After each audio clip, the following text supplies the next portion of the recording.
नमस्कार साथियों, मैं विजलेश चतुर्वेदी विजलेश के लोकगीत चैनल में आप सभी का बहुत बहुत स्वागत करती हूँ। आज सोमवती अमावस्या की वीडियो में विधि पूर्वक पूजा करके दिखाऊंगी और इसमें जो फेरी लगाते हैं वो किस किस चीज़ की लगानी चाहिए जो हमारे जीवन के लिए उपयोगी हो और इस दिन किस किस चीज़ का परहेज रखना चाहिए, यानी कि किस किस चीज़ का इसमें उपयोग नहीं करते हैं वो भी मैं आपको बताऊंगी।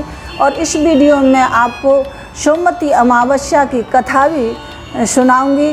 ये वीडियो उन बहन बेटियों के लिए बहुत ही उपयोगी होगी जो अपने घर परिवार से दूर रहती हैं, उनके लिए बहुत ही उपयोगी होगी। इसलिए इस वीडियो को ज़्यादा से ज़्यादा शेयर करें, लाइक करें। अगर हमारे चैनल पर नए हैं तो चैनल को सब्सक्राइब भी करें ताकि आने वाली वीडियो आपको मिल सके।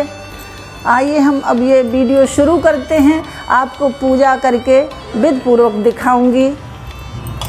ये मैं गेहूं की ढेरी बना रही हूँ। आप कमल दल भी बना सकते हैं या गेहूं की ढेरी लगा सकते हैं। इस पर मैं ये जल का लोटा रख दूंगी।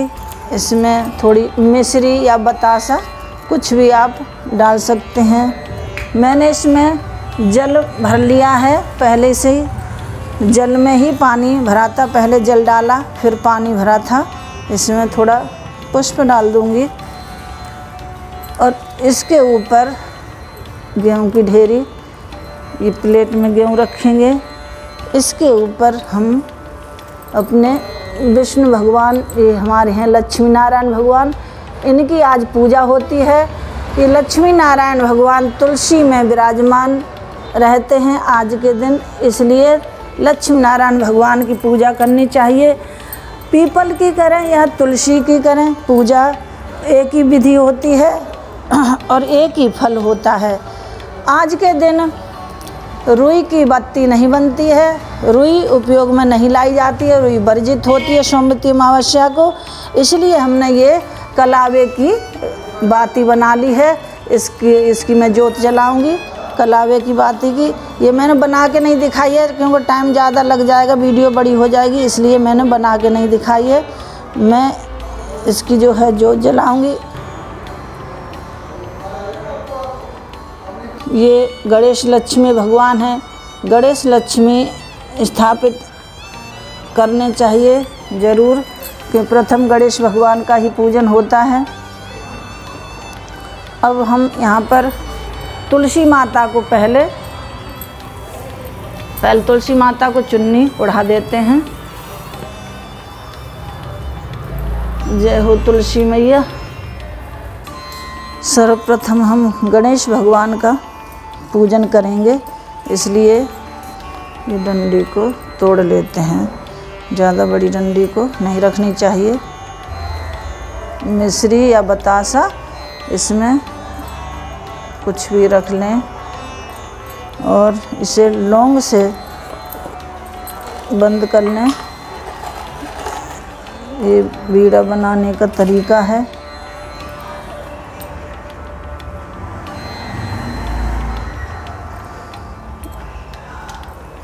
अब सर्वप्रथम गणेश भगवान का स्नान कराएंगे। गणेश भगवान को ओम श्री गणेशाय नमः, ओम श्री गणेशाय नमः, ओम श्री गणेशाय नमः, ओम लक्ष्मी नमः, ओम श्री गणपतये नमः।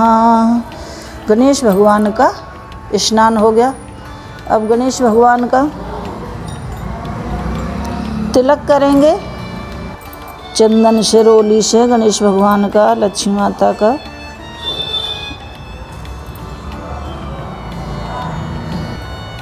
गणेश भगवान को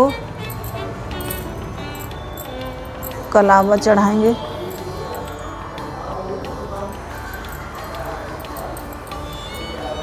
इन्हें भी चुन्नी ओढ़ा दें। जय श्री गणेश भगवान, लक्ष्मी माता। अब गणेश भगवान पर पान, फल और दक्षिणा भगवान के लिए समर्पित करें। वो श्री गणेश भगवान की जय। ओम गणपतये नमः, ओम गणपतये नमः। हे गणेश भगवान, ये 5 सुपारी और फल दक्षिणा स्वीकार करें, अपनी पूजा स्वीकार करें।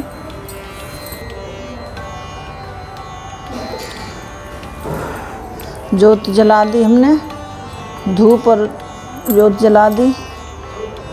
गणेश भगवान को मिष्ठान का भोग लगाएंगे। श्री गणेश भगवान मिष्ठान स्वीकार करें। जय श्री गणेश भगवान। ओम श्री गणपते नमः। ओम श्री गणपते नमः। अब हम तुलसी माता का पूजन करेंगे। तुलसी माता को, श्री तुलसी माता, जय हो तुलसी माता। ओम तुलसी नमः। ओम तुलसी नमः। ओम तुलसाय नमः। हे तुलसी माता, आज सोमवती अमावस्या है, पूजा स्वीकार करना। हे तुलसी माता, तुलसी माता को बिंदी लगाएं। तुलसी दल पर बिंदी लगाते हैं और डंडी पर मांग भरते हैं। तुलसी माता की डंडी पर मांग भरनी चाहिए। तुलसी माता, आज के दिन तुलसी माता को सिंदूर जरूर चढ़ता है, चूड़ियाँ पहना है तुलसी माता को।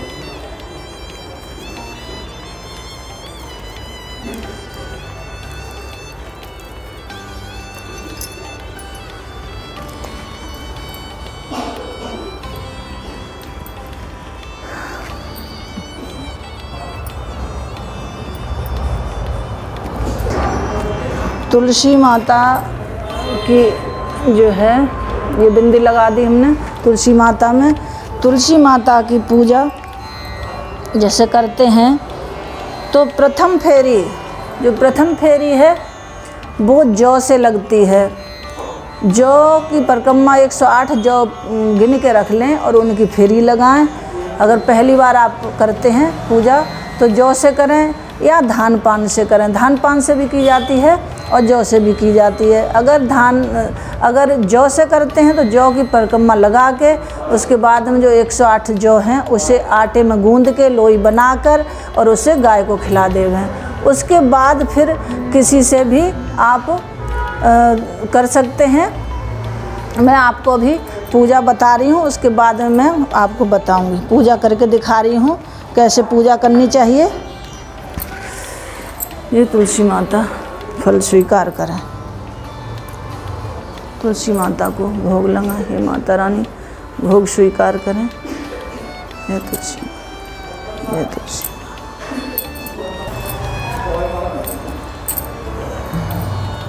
तुलसी माता को दक्षिणा चढ़ाएं और पुष्पों का हार तुलसी माता को पहनाएं। जय हो तुलसी माता। हार स्वीकार करें पुष्पों का। पुष्पाणि समर्पयामि, पुष्पाणि समर्पयामि। जय तुलसी माता, जय तुलसी माता।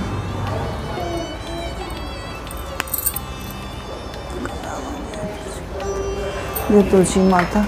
कलावा चढ़ाएं।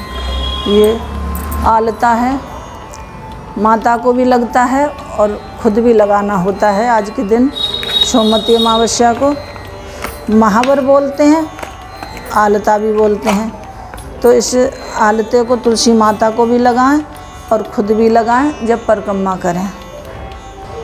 ये आलता है, आलता भी कहते हैं, महावर भी कहते हैं। इसे तुलसी माता को लगाना चाहिए पैरों में।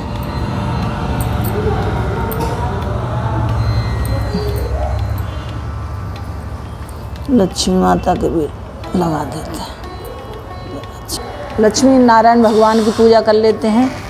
तुलसी माता की पूजा के साथ साथ लक्ष्मी नारायण भगवान की पूजा होती है और शंकर भगवान पार्वती माता की भी करते हैं। कोई कोई पीपल की पूजा करते हैं, परिक्रमा देते हैं, और कोई करते हैं तुलसी माता की। एक ही भाव होना चाहिए और एक ही फल है इसमें, चाहे आप पीपल की करें चाहे आप तुलसी की करें। एक ही भाव रखकर पूजा करनी चाहिए, चाहे वो घर में करें चाहे बाहर करें, उससे कोई फर्क नहीं है। वो श्री लक्ष्मी नारायण भगवान की जय। ओम लक्ष्मीपते नमः। ओम लक्ष्मीपते नमः। ओम श्री लक्ष्मी नारायणाय नमः। ओम लक्ष्मी माता श्री विष्णु भगवान। चंदन का तिलक करें श्री हरि विष्णु भगवान का। हल्दी का तिलक करें श्री हरि विष्णु भगवान का। ओम वस्त्र के तौर पर ये कलावा चढ़ाएं। ओम विष्णवे नमः। ओम विष्णवे नमः। ओम विष्णवे नमः। ओम लक्ष्मीपते नमः। ओम श्री लक्ष्मीपते नमः। ओम श्री लक्ष्मीपते नमः। फलम स्वीकार करें। ओम श्री विष्णवे नमः। फल स्वीकार करें श्री लक्ष्मी नारायण भगवान। पुष्पाणि समर्पयामि। पुष्पाणि समर्पयामि। पुष्पाणि समर्पयामि। ओम श्री लक्ष्मी नारायणाय नमः। लक्ष्मी नारायणाय नमः।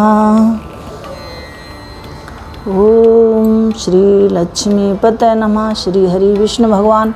श्री लक्ष्मी माता भोग स्वीकार करें। भोग स्वीकार करें श्री हरि विष्णु भगवान की जय। लक्ष्मी नारायण भगवान की जय। जिसकी फेरी देवें वो उस चीज़ को भी चढ़ाने चाहिए। ये आज मैं बादाम की फेरी दे रही हूँ, तो बादाम भी चढ़ाने चाहिए श्री तुलसी माता में। श्री हरि विष्णु भगवान को बादाम चढ़ाने चाहिए। और जो 108 बादाम हैं उन्हें गिनकर जो रखते हैं, जिसकी फेरी देते हैं 108 होनी चाहिए। वो 108 परिक्रमा के लिए अलग होनी चाहिए और भोग में चढ़ाने के लिए अलग होनी चाहिए। ओम श्री गणपतये नमः। ओम श्री विष्णवे नमः। ओम श्री तुलसाय नमः। वो श्री तुलसी माता की जय। तुलसी माता की जय। श्री हरि विष्णु भगवान की जय। उमापति महादेव की जय। हर हर महादेव की जय। श्री गणेश भगवान की जय। श्री सोमवती अमावस्या मैया की जय। सोमवती मैया की जय। सोमवती मैया की जय।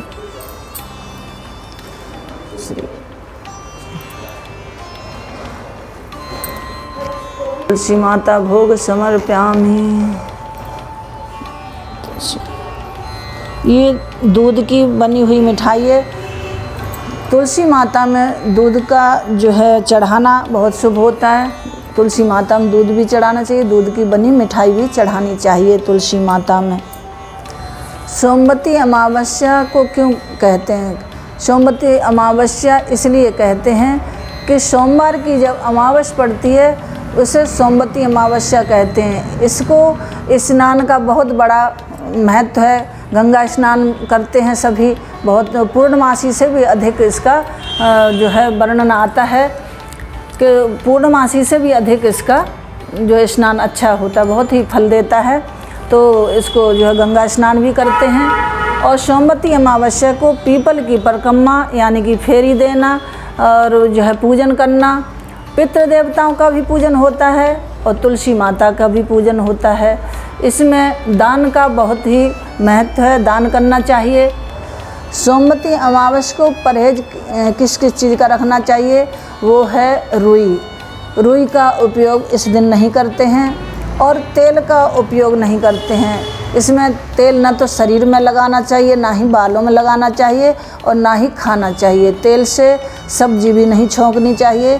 घी से छोंक सकते हैं या रिफाइंड से छोंक सकते हैं, उसे खा सकते हैं। लेकिन सोमवती अमावस्या को तेल भी वर्जित है। अचार भी नहीं खाएं तेल का। और इसमें काला कपड़ा नहीं पहनना चाहिए। सोमवती की पूजा में काला कपड़ा नहीं पहनना चाहिए।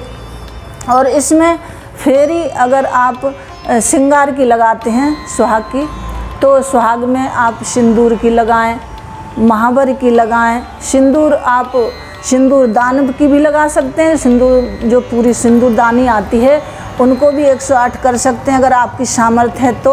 अगर सामर्थ्य नहीं है तो आप सिंदूर की पुड़ियाँ बना बना के 108 उसकी फेरी लगाकर सिंदूर का दान कर दें। और आप महावर का भी इसी प्रकार कर सकते हैं। आप पुड़ियाँ ले सकते हैं, शीशी ले सकते हैं और अपने घर पर भी महावर की पुड़िया बनाकर उसकी फेरी लगाकर दान कर सकते हैं। आप मेहंदी का भी इसी तरह कर सकते हैं। मेहंदी कीप ले लें या फिर अगर सामर्थ्य नहीं है तो मेहंदी की पुड़ियाँ बनाकर और उसकी फेरी लगाकर 108 और दान कर दें। और चूड़ियाँ दान कर सकते हैं और बिछिए दान कर सकते हैं। बिछिए कांसे के ही होने चाहिए। 108 बिछिए ले लें, चाहे 108 जोड़ी ले लें और उसकी फेरी लगाकर उसे दान दें। श्रृंगार में आप और बिंदी का दान कर सकते। बिंदी 108 पत्ते ले लें, 108 पत्ते की फेरी लगाकर उसे दान कर दें। और आप जैसे कानों के कुंडल हैं या नाक की लौंग है, इसे भी आप फेरी इसकी लगा के और इसे दान कर सकते हैं। रबड़ जो आती है, रबड़ की भी आप फेरी लगा कर दान कर सकते हैं। और आप इसमें आप नेल पॉलिश का दान कर सकते हैं, रूमाल का दान कर सकते हैं। इस प्रकार आप श्रृंगार का जो भी दान करें, इस तरह से आप पूरे श्रृंगार का दान कर सकते हैं। अब है फ्रूट। फ्रूट में आप फलों में दान कर सकते हैं। केले का दान कर सकते हैं, बेल का दान कर सकते हैं, संतरे का, और बेर जो आते हैं बेरों का दान कर सकते हैं। और आप मतलब सेब संतरा किसी का भी फलों में आप 108 लगा के और उसे बांट सकते हैं। और लेकिन जो भी आप 108 की फेरी देंगे और वो चीज़ खुद नहीं खाएंगे, उसे दान ही करना चाहिए। चाहे वो खाने की हो चाहे पहनने की हो, उसे दान ही करनी चाहिए। इसका ध्यान रखें। और आप बर्तनों की भी फेरी लगा सकते हैं। बर्तन 108 कटोरी गिलास या फिर पूजा की जो है जो जोत आती हैं, पीतल की हो, तांबे की हो या फिर स्टील की, जैसी आपकी सामर्थ्य हो, उसे भी आप 108 दान फेरी लगाकर दान कर सकते हैं। पूजा की प्लेट है, पूजा की कटोरी है या फिर इस तरह की जो आचमनी आती है, आचमनी भी आप दान कर सकते हैं। और जो है गिलासी भी दान कर सकते हैं। इस तरह की आप पूजा का सामान अगर दान करेंगे तो बहुत ही अच्छा लोगों को लगेगा और इसका जो है आपको बहुत ही फल उत्तम मिलेगा। और आप जैसे मेवा की लगाएं तो मेवा में बादाम की लगा सकते हैं, काजू की, अखरोट की, किशमिश की, और जो है गोला जो आते हैं सूखे गोला, उनकी भी आप लगा सकते हैं और इनको मतलब बांट सकते हैं, दान कर सकते हैं। तो मेवा में भी सारी मेवा की आप लगा सकते हैं। तो इसमें ज़्यादा बिस्किट हैं और जो है बिस्किट या फिर टॉफ़ी आती है, इसकी अगर ना ही लगाएं तो ज़्यादा बेहतर है। जिस चीज़ की आप लगाएं तो वो हमारी जो कुदरत ने, जो हमारे भगवान ने हमें दिया है, उसी की अगर आप फेरी लगाते हैं तो हमें जो है बहुत ही हमारे लिए जीवन के लिए उपयोग होगा। इसलिए उन्हीं की फेरी लगाएं जो हमें एकदम स्वच्छ साफ हमें जो भगवान ने भेजा है, वही उसी की फेरी लगानी चाहिए। अब हम आपको सोमवती अमावस्या की कथा सुनाने जा रहे हैं। विधिपूर्वक सुनिए। एक ब्राह्मण था, उसके 7 बेटे 7 बहुएँ थीं, एक बेटी थी। तो ब्राह्मण देवता के यहाँ हर रोज़ एक साधु महाराज भिक्षा लेने आते थे। तो भिक्षा मांगते तो बहुएँ अगर डालने जाती थीं या पंडितानी डालने जाती भिक्षा, तो जो है वो साधु महाराज कहते थे कि आप दूधो नहाओ, पूतो फलो और पति के कंधे चढ़ो। इस तरह से उन्हें आशीर्वाद देते थे। जब लड़की डालने जाती थी तो लड़की से कहते थे कि तुम भाई और भाभियों के कंधे चढ़ो, इस प्रकार बोलते थे। तो बेटी को बहुत ही बुरा लगता था।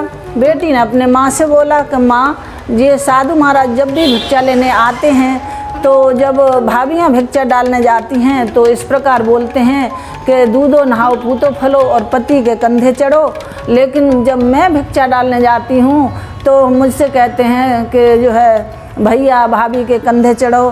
तो माँ ने बोला ऐसे क्यों कह रहे हैं, हम जो है मतलब कल जब आएंगे तो हम इनसे पूछेंगे इसकी जो है क्या बात है, क्यों ऐसे कहते हैं। तो जब दूसरे दिन जब साधु आए महाराज तो जो है उन्होंने भिक्षा मांगी, तो जो है मतलब लड़की भिक्षा डालने गई तो जो है मतलब पीछे से माँ गई तो मतलब बेटी से कहने लगे कि तुम जो है भाई भाभीयों के कंधे चढ़ो।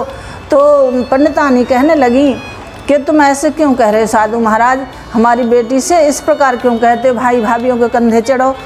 तो मतलब साधु महाराज कहने लगे हाँ, इसके जो है नसीब में जो है सुहाग नहीं है, ये सौभाग्यवती नहीं हो सकती। तो क्या मतलब अगर तुम्हें, पंडितानी कहने लगी अगर तुम्हें इतना पता है कि ये सौभाग्यवती नहीं हो सकती तो इसका उपाय भी आपको पता होगा, अगर आपको उपाय पता हो तो हमें बताएं। तो साधु महाराज कहने लगे एक जो है 7 समुंदर पार एक सोहना नाम की एक धोबन रहती है, वह सोमवती अमावस्या करती है, अगर उससे सुहाग मिल गया तुम्हारी बेटी को तो तुम्हारी जो है बेटी सुहागन हो सकती है। तो पंडितानी ने मतलब सोचा हाँ ऐसे ही करेंगे अपनी बेटी के लिए, जो है मतलब सब कुछ करने को तैयार हो गई। और उसने अपने 7 बेटे बुलाए, कहने लगी 7 बेटों से कि हमारी जो बेटी है अपनी इस बहन को 7 समुद्र पार ले जाना सोहना धोबन के पास, उससे सुहाग दिलवा देना तो तुम्हारी जो बहन जो है सौभाग्यवती हो जाएगी। तो इस प्रकार जब अपने 6 लड़कों से बोला, 6 लड़कों ने मना कर दिया, 7वां लड़का जो है राजी हो गया, कहने लगा हाँ मैं लेकर जाऊंगा अपनी बहन को। तो जो 7वां भाई था वो अपनी बहन को लेकर चल दिया। चलते चलते रास्ते में एक पेड़ पड़ा, पीपल का पेड़ था, उस पेड़ के नीचे दोनों भाई बहन दोपहरी में सताने लगे। बहुत ही थक चुके थे इसलिए सताने लगे। तो उन्होंने क्या देखा कि पेड़ के ऊपर किसी जो है पंछी के बच्चे बैठे हुए हैं, और उधर से जो उस बहन ने सर्प को आते देखा तो अपने भाई से कहने लगी भाई ये सर्प आ रहा है और पेड़ के ऊपर चढ़ रहा है, तो मतलब ये किसी के जो बच्चे हैं, किसी पंछी के बच्चे हैं, उन्हें खा जाएगा, तो मतलब इसे मारना चाहिए। तो फिर भाई ने उस जो है सर्प को मार के दाब दिया। तो जो है फिर आए हंसहंसिनी, तो हंसहंसिनी ने देखा कि हम जो है खून पड़ा हुआ है, तो उन दोनों के चोंचे मारने लगे। और जो चोंचे मारने लगे तो कहने लगी लड़की कि मैंने तुम्हारे बच्चे बचाए हैं इस सर्प से, ये सर्प जो है मतलब चढ़ रहा था ऊपर और मैंने तुम्हारे बच्चों को नहीं मारा, तो बच्चे सुरक्षित हैं। इस तरह जब हंसहंसिनी ने जब देखा तो उनसे कहने लगे जो तुम किस कार्य के लिए यहाँ आए हो वो कार्य हमें बताओ, तुम्हारी हर इच्छा हम पूरी करेंगे। तो उन्होंने अपना कार्य बता दिया कि हम 7 समुंदर पार सोहना धोबन के यहाँ जाना चाहते हैं, और सारी बात बता दी। जो साधु ने, जो साधु कहते थे वो सभी बात उसे बता दी। तो जो है हंसहंसिनी ने उन्हें 7 समुंदर पार पहुंचा दिया। वहां पहुंचकर भाई बहन दोनों जो है उन्हें दोनों चले गए और जाकर सोहना धोबन का पता लगाया, और पता लगाकर उसी गांव में अपनी भी झोपड़ी बनाकर रहने लगे। और जो वहाँ रहने लगे तो जो है सोहना धोबन थी वो, उसके भी खूब बड़ा परिवार था, उसके भी खूब बेटे बहुएं थे और बड़ा परिवार था, खूब अच्छी तरह रहती थी। लेकिन जो है उनमें रोज़ लड़ाई होती थी बहुओं में काम काज के पीछे।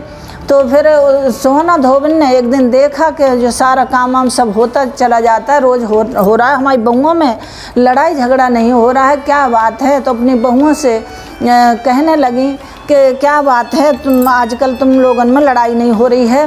तो मतलब बहुएं कहने लगी कि जब सारा काम आप कर देती हो तो लड़ाई फिर किस बात की, सब काम हमें करा हुआ मिलता है इसलिए लड़ाई भी नहीं होती है, जब हम काम ही नहीं करना पड़ता तो क्यों लड़ें। तो मतलब सास वो कहने लगी कि मतलब काम कौन कर जाता है फिर, कि तुम ही करती होगी। वो कहने लगी मैं तो नहीं करती हूँ, कि तुम नहीं करती हो फिर कौन कर जाता काम तो हमें सब करा हुआ मिलता है। तो फिर जो सोहना धोबन ने कही इस चीज़ का पता लगाना चाहिए। सोहना धोबन ने पता लगाया कि उस जो है साहूकार की बेटी, जो ब्राह्मण की बेटी थी, वो मतलब वहाँ आकर सारा काम कर जाती, चुपके से आके बहुत ही सुबह उठकर चुपके से आके करके चली जाती थी। उसे पता चला तो मतलब उसने सोहना धोबन ने ब्राह्मण की बेटी से पूछा कि तुम हमारा काम क्यों कर जाती हो। तो कहने लगी कि हम इसलिए कर जाते हैं कि हमें जो है तुम्हारे पास किसी ने भेजा है कि तुम सोमवती अमावस्या करती हो और जो है तुम्हारा बहुत ही नाम है, तुम अगर हमें सुहाग दे दोगी तो हमारा सुहाग वापस आ जाएगा, नहीं तो हम जो है ऐसे ही रहेंगे। तो मतलब सोहना धोबिन को तरस आ गया, दया आई कि हम मतलब अगर हमारे जो करने लायक होगा वो हम करेंगे, तुम्हारी जब शादी हो तुम हमें न्योता देना, हम तुम्हारी शादी में आ जाएंगे। लड़की जो है ने ऐसा ही किया, दोनों भाई बहन चले गए अपने गांव। लड़की का रिश्ता हुआ, शादी हुई और जब रिश्ता हो गया तो सोहना धोबिन को भी न्योता भेज दिया और सोहना धोबिन फिर उनके गांव पहुंच गई। तो गांव पहुंच गई, जब उसकी शादी हुई लड़की की, फेरे हुए, फेरे होने के बाद उस लड़के को सर्प ने डस लिया, सर्प ने डस लिया तो वो ख़त्म हो गया। तो जो है सोहना धोबिन ने फिर उसे सुहाग दिया तो जो है मतलब छींटा मार दिया। उसके बाद उसका पति जिंदा हो गया और जो है मतलब जो है वो सौभाग्यवती हो गई। तो वहाँ पे सभी ने उसकी जय जयकार मनाई और जय जयकार करी खूब। उसे जो पंडितानी ने खूब उसे धन दौलत दे के उसे विदा किया। जब उसे मतलब आ रही थी रास्ते में आते आते उसे जो है कई दिन हो गए, रास्ते में आते आते जो है उसे जो है सोमवती अमावस्या फिर पड़ी। तो जो है उधर क्या हुआ, उधर उसका पति तो जिंदा हो गया और उससे सौभाग्यवती हो गई, लेकिन सोहना का पति और बच्चे सभी जो है ख़त्म हो गए। तो मतलब हुआ क्या कि सोमवती अमावस्या रास्ते में पड़ी, उसने जो सोमवती अमावस्या करी। सोमवती अमावस्या करने के बाद, पूजा पाठ करने के बाद, 108 फेरी लगाने के बाद वो अपने गांव पहुंची। तो गांव में क्या देखती है कि वहाँ हल्ला मच रहा है कि इनके जो है पति सोहना के ख़त्म हो गए, बच्चे ख़त्म हो गए और मतलब सब कोई ख़त्म हो गया था। ख़त्म होने के बाद और फिर ज़िंदा हो गए सब, जो है मतलब सब ने वहाँ टाइम बताया, दिन बताया, किस दिन ख़त्म हुए और कब जो है ज़िंदा हुए। तो सोहना समझ गई कि ये सब सोमवती अमावस्या का ही, सोमवती मैया का ही फल है, सोमवती माता की ही कृपा है, जो मतलब उसका जो है पति भी जिंदा हो गया, सौभाग्यवती हुई वो ब्राह्मण की बेटी, और हमारा जो है गया हुआ सौभाग्य जो है सुहाग वो भी लौट आया। ये सब सोमवती मैया की ही कृपा है। तो मतलब ये सारी बात पूरे गांव वालों के सामने हुई, तो गांव वालों ने बहुत ही उसकी जय जयकार मनाई और उसी दिन से सभी गांव निवासी उस दिन से सोमवती अमावस्या की जो है पूजा करने लगे, तुलसी माता की पूजा करने लगे, पीपल देवता की पूजा करने लगे। और जो कोई भी इस सोमवती अमावस्या को तुलसी माता की पूजा करता है या पीपल देवता की पूजा करता है, उनके घर में कभी धन की कोई कमी नहीं रहती। उनका जो है मतलब उनके पति की और उनके बच्चों की आयु बढ़ती है, इसमें कोई संदेह नहीं है। बोल सोमवती मैया की जय, बोल तुलसी मैया की जय।